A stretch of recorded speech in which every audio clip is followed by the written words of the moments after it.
안녕하세요. 오렌지 가나안교회 매일 만나 시간입니다. 오늘 본문 고린도전서 6장 12절에서 20절까지 읽으면서 매일 만나 시작하겠습니다. 모든 것이 내게 가하나 다 유익한 것이 아니요 모든 것이 내게 가하나 내가 무엇에든지 얽매이지 아니하리라. 음식은 배를 위하여 있고 배는 음식을 위하여 있으나 하나님은 이것저것을 다 패하시리라. 몸은 음란을 위하여 있지 않고 오직 주를 위하여 있으며 주는 몸을 위하여 계시느니라. 하나님이 주를 다시 살리셨고 또한 그의 권능으로 우리를 다시 살리시리라. 너희 몸이 그리스도의 지체인 줄을 알지 못하느냐? 내가 그리스도의 지체를 가지고 창녀의 지체를 만들겠느냐? 결코 그럴 수 없느니라.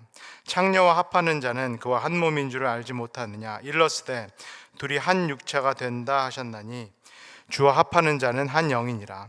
음행을 피하라. 사람이 범하는 죄마다 몸 밖에 있거니와 음행하는 자는 자기 몸의 죄를 범하느니라. 너희 몸은 너희가 하나님께로부터 받은 바 너희 가운데 계신 성령의 전인 줄을 알지 못하느냐? 너희는 너희 자신의 것이 아니라 값으로 산 것이 되었으니 그런즉 너희 몸으로 하나님께 영광을 돌리라. 아멘. 지난주 그리고 이번 주까지 조금 많은 일들이 있어서 제가 정신이 조금 복잡하고 좀 산만한 것 같은 그런 느낌이 듭니다. 제가 보통 이렇게 설교 준비하고 그다음에 이렇게 설교 노트를 다 쓴 다음에 요약한 것을 제 태블릿에 이렇게 옮기는데, 제가 설교를 하러 아침에 딱 나왔는데 제가 태블릿으로 그 요약한 것을 옮기는 것을 안 했다라는 것을 이 아침에 발견을 했습니다. 그래서 지금 그것을 할 시간이 없어서 처음으로 이렇게 설교 원고를 제가 가지고 말씀을 전해보도록 하겠습니다. 우리가 함께 읽고 있는 이 고린도 전서는 제가 토요 예배 때도 말씀을 드렸는데 거울과도 같습니다. 교회를 비춰보는 그런 거울과도 같습니다. 고린도 교회가 일종의 모델이 되어서 이 땅에 있는 많은 교회들을 비추는, 점검하는 그런 거울과도 같습니다. 우리 오렌지 가나안 장로교회는 어떤가요? 고린도 교회도 말도 많고 탈도 많은 것처럼 오렌지 장로교회도, 가나안 장로교회도 이 땅 위에 있기 때문에 완전할 수가 없겠습니다. 우리가 완전할 수 없듯이 교회도 마땅히 완전할 수가 없겠습니다. 그래서 우리도 고린도 전서라는 이 거울을 통하여서 우리 자신을 돌아보는, 우리 교회를 좀 점검해보는 그런 시간들을 함께 갖고 있습니다. 고린도전서 5장부터 우리가 쭉 따라온 대로 바울이 이 고린도 교회의 여러 가지 구체적인 문제들을 지적하기 시작합니다. 심지어는 성도들 사이에서 근친상 간의 문제도 나왔고, 또 어제 우리 강우지 전사님께서 설교해 주신 것처럼 성도들 사이에 문제가 해결되지 않아서, 쉽게 말해서 돈 문제가 해결되지 않아서 이 문제가 세상 법정까지 가는 그런 일들도 이 고린도 교회에서 발생을 하게 됩니다. 이 여러 가지 증상들, 이 여러 가지 문제들이 일어나는 그 핵심 원인은 무엇일까요? 핵심 문제는 다름 아닌 신학입니다. 신학이 잘못됐기 때문에 계속 교회 안에서 잘못된 행동들, 그리고 잘못된 행위들이 나오고 있습니다. 올바른 신학, 올바른 가르침이 무엇인지 잘 알지 못하기 때문에 지금 교회가 하고 있는 일들, 성도들이 하고 있는 일들이 정말로 하나님의 뜻인가 그렇지 않은가 이렇게 분별하기가 어려운 상황입니다. 오늘 함께 읽은 이 본문에서 바울이 이 근원적인 문제, 신학적인 문제들을 조목조목 이렇게 짚어가기 시작합니다. 12절을 읽겠습니다. 모든 것이 내게 가하나 다 유익한 것이 아니요 모든 것이 내게 가하나 내가 무엇에든지 얽매이지 아니하리라. 제가 성도님들께 질문을 한번 드려보겠습니다. 이 한 구절을 딱 읽었는데 우리 성도님들께서 이 구절이 정확히 무슨 의미인지, 바울이 무엇을 말하고 있는지를 이해하실 수 있으시겠는지요? 신학이 없으면은, 올바른 신학적인 지식이 없으면은 성경의 이 딱 한 구절도 우리가 제대로 이해하기가 어렵습니다. 바울이 정확히 여기서 무엇을 말하고 있는지, 올바른 신학적인 가르침이 없다면, 올바른 성경적인 지식이 없다면은 알 수가 없겠습니다. 먼저 잘못된 신학을 가지고 있고 지금까지 잘못된 신학을 배운 고린도 교회 교인들이 이렇게 생각합니다. 내가 모든 것을 할 수 있다. 나에게 모든 것이 가하다. 나에게 모든 것이 허용된다. 오늘날 표현에 따르면은 내가 주체다.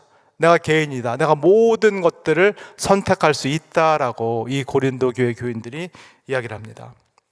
이 사람들이 왜 이렇게 생각할까요? 이 사람들도 나름 예수 그리스도를 믿었고 나름 신앙생활을 한다, 이것이 옳다라고 생각을 하고 있는데, 이 사람들은 왜 모든 것들이 나에게 자유로 주어졌다라고 그렇게 생각을 할까요? 예수 그리스도를 믿는다 하는데 그 복음이, 그들이 받아들인 그 신학이 잘못되었기 때문입니다. 제가 성도님들께 한번 질문을 드려보겠습니다. 우리가 예수 그리스도를 믿고 자유를 얻었다, 구원을 얻었다, 해방을 얻었다라는 것은 정확히 어떤 의미인가요? 무엇으로부터 구원을 얻었다는 얘기고 무엇으로부터 해방과 자유를 얻었다라는 이야기일까요? 죄로부터의 구원, 죄로부터의 해방을 말합니다. 죄라는 나를 얽어매고 있었던 이 무시무시한 세력으로부터, 마치 중력과도 같이 나를 끌어내리고 있었던 이 죄라는 무시무시한 힘으로부터 예수 그리스도의 십자가를 통하여서 자유함 그리고 해방을 받았다라는 그런 이야기입니다. 그런데 이 고린도 교회 성도들처럼 우리도 이렇게 잘못 신학하고 잘못 그렇게 판단하는 경우들이 있습니다. 자유, 내가 예수 그리스도를 믿어서 율법으로부터 자유를 얻었구나, 내가 예수 그리스도를 믿었기 때문에 이제는 율법을 지킬 그 의무에서부터 자유를 얻었구나라고 생각하는 경우가 있습니다. 그래서 심지어는 율법을 가볍게 여기고 율법을 경시하는 일종의 방종주의, 율법 경시주의, 심지어는 율법 무용론, 영어로 antinomianism, 이쪽으로 빠지는 경향이 우리에게도 있습니다. 우리는 이렇게 배운 적도 있습니다. 믿음으로 구원을 얻는 거지 행위로 구원을 얻는 것이 아니다. 우리는 칭의로 하나님 앞에 서는 것이지 내 의를 쌓아가는 성화로 하나님 앞에 서는 것이 아니다. 한 번 해병대가 영원한 해병대인 것처럼 한 번 구원은 영원한 구원이다. 구원이라는 것은 내가 믿을 때 일종의 따놓은 당상 같은 것이기 때문에 그 이후에 내가 어떻게 살든지, 내 윤리적인 삶이 어떻든지 그것은 내가 따놓은 획득한 구원에 영향을 미치지 않는다.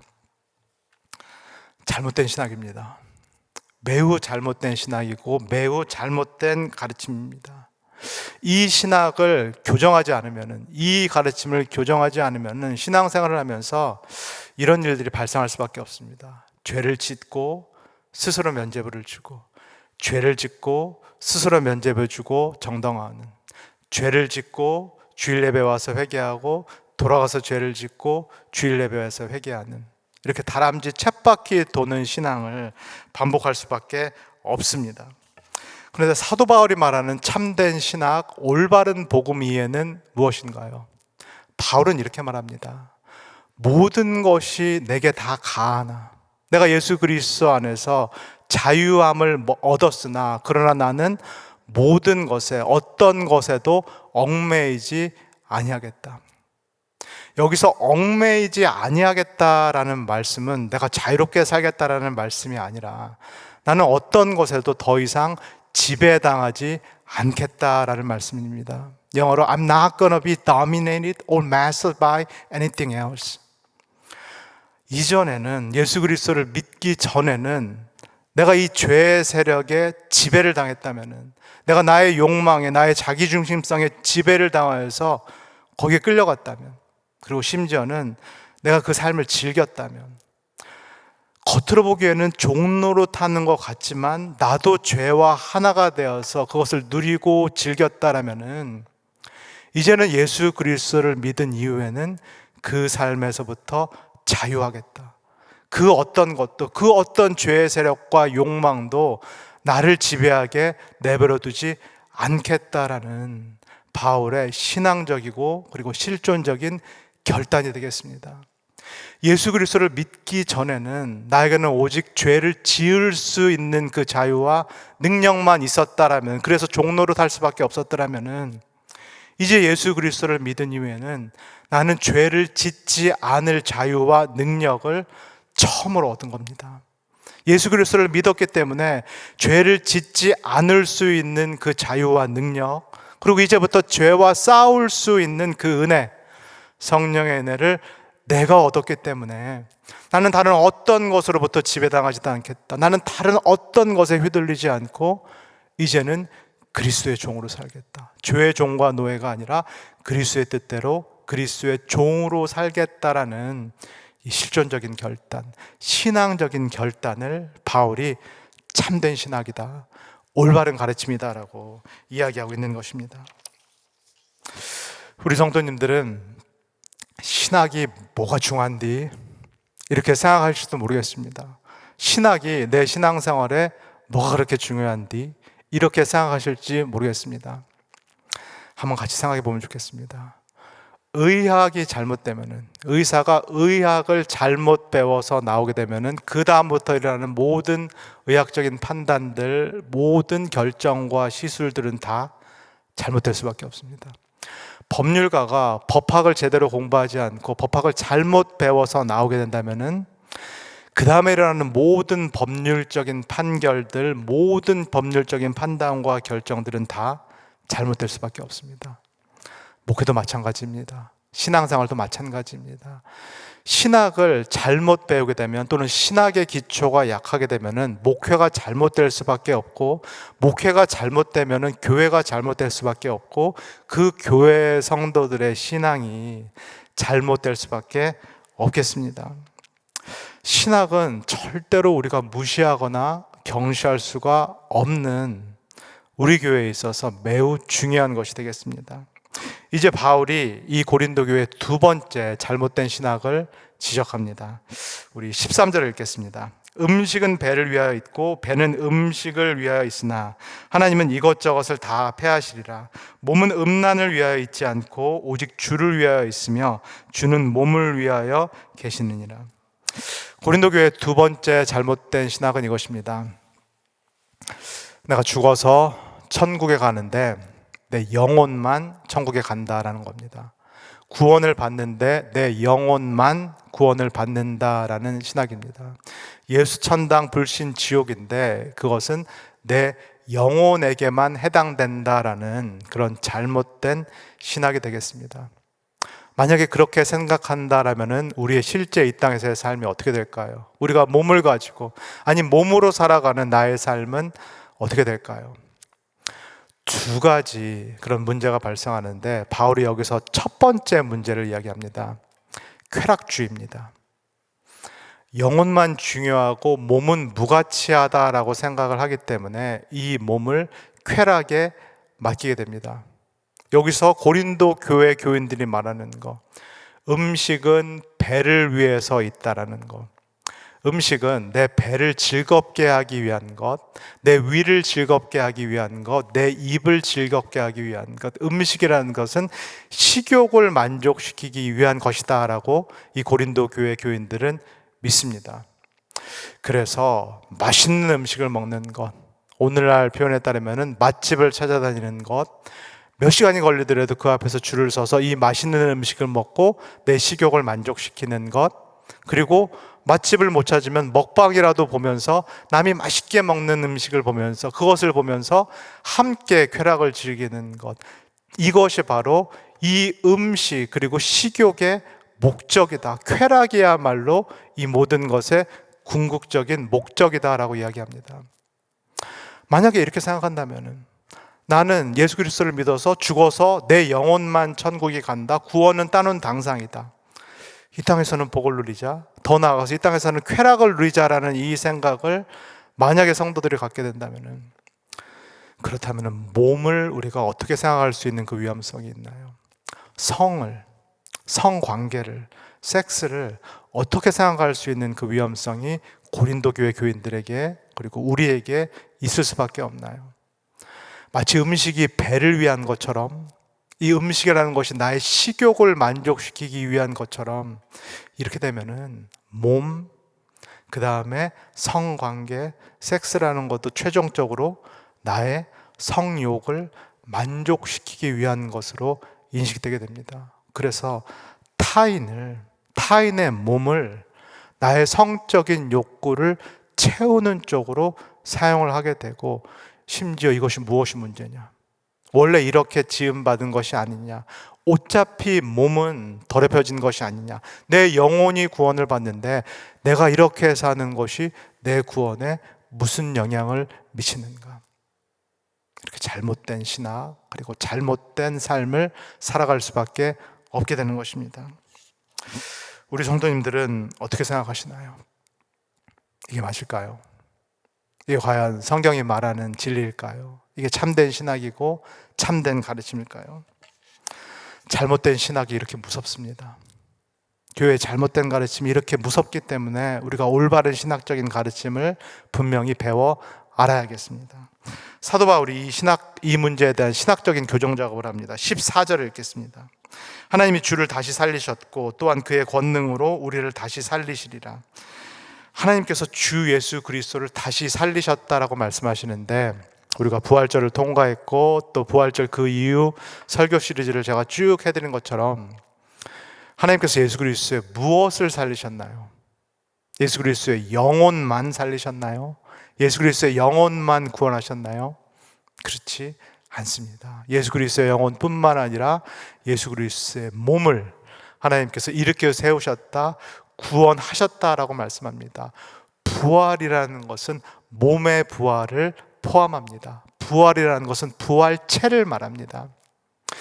그렇다면 오늘 말씀하신 것처럼 예수 그리스도께서 부활하실 때, 그의 영혼과 육체가 함께 부활하실 때 누구도 같이 부활했다라고 말씀하시나요? 그리고 예수 그리스도께서 다시 오실 때 우리의 무엇도 함께 부활하리라, 다시 살아나리라 라고 바울이 말씀하고 계신가요? 우리의 영혼뿐만 아니라 우리의 몸도 예수 그리스도와 함께 부활하리라, 다시 살아나리라 라고 말씀합니다. 영혼만 중요한 것이 아니라, 영혼만 천국에 가는 것이 아니라 몸도 중요하고 몸도 하나님께서 다시 살리실 정도로 귀하게 여기시는 하나님의 피조된 존재라고 말씀하고 계신 것입니다. 그렇다면 이 하나님께서 귀하게 여기시는 우리의 몸을 가지고 우리가 이 땅에서 어떻게 살아가야 될까요? 15절에서 17절까지 읽겠습니다. 너희 몸이 그리스도의 지체인 줄을 알지 못하느냐? 내가 그리스도의 지체를 가지고 창녀의 지체를 만들겠느냐? 결코 그럴 수 없느니라.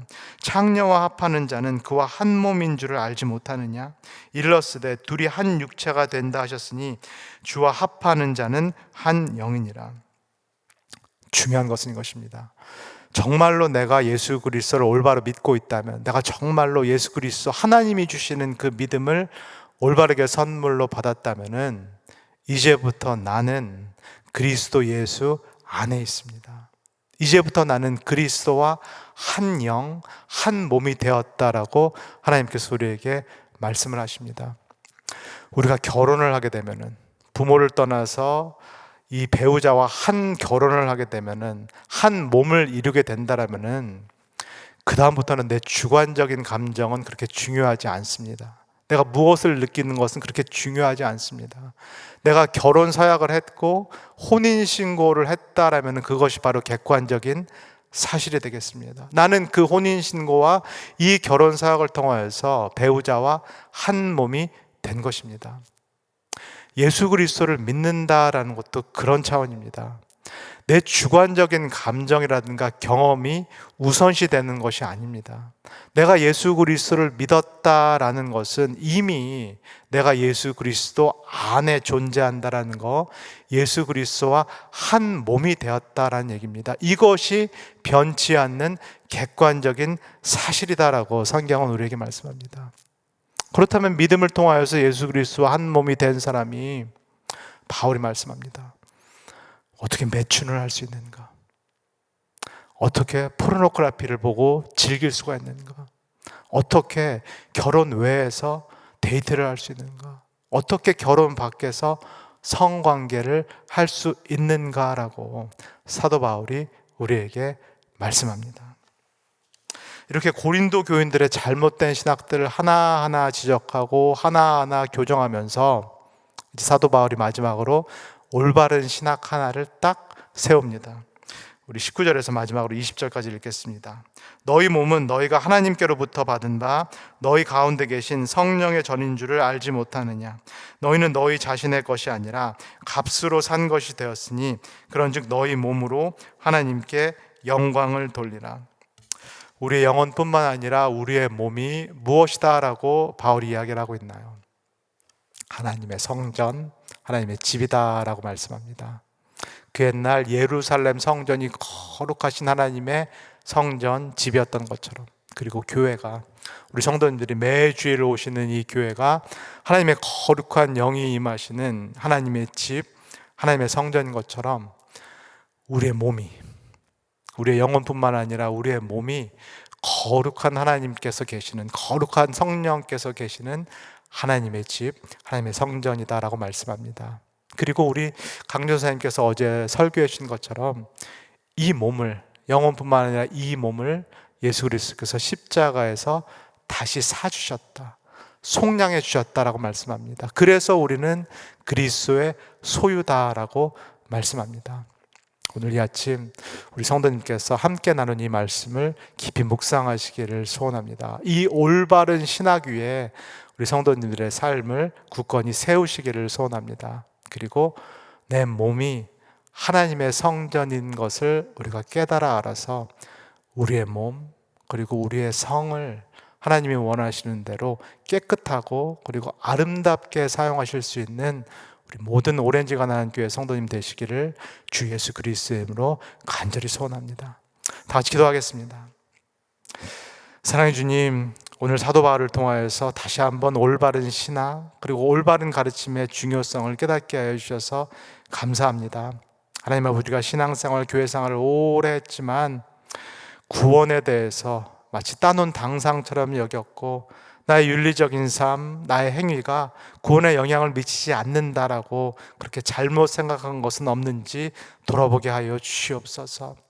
하나님 아버지, 그리고 내 몸을 마치 내 것처럼 그렇게 소유하고 사용한 것은 아닌지도 돌아볼 수 있도록 축복하여 주시옵소서. 예수 그리스도께서 십자가에서 핏값으로 다시 사서 나에게 주신, 정말로 청지기처럼 잘 사용하여라, 하나님의 뜻에 걸맞게 잘 사용하라고 주신 나의 몸, 그리고 나의 성을 하나님 아버지, 내가 어떻게 사용했는지 돌아보게 하여 주시옵소서.